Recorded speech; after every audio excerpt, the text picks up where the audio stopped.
In this video, I'll show you how you can disable the chat in League of Legends. Now, one thing that you can do is simply type /deafen. When you type that, you will mute everyone in the game and your teammates will see that you have muted yourself.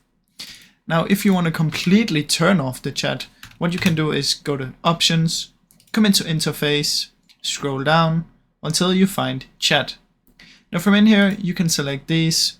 So what you can do is just choose pre-made only, just like that.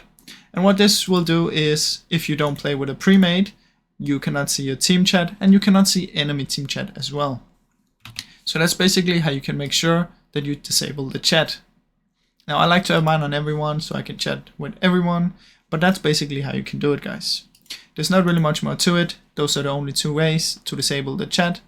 Another thing, if you want to mute a single player, hold down tab, find their icon, and from in here you can mute them over here.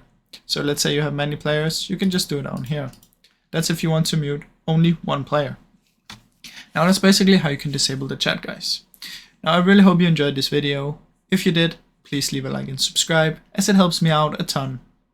Thank you so much for watching.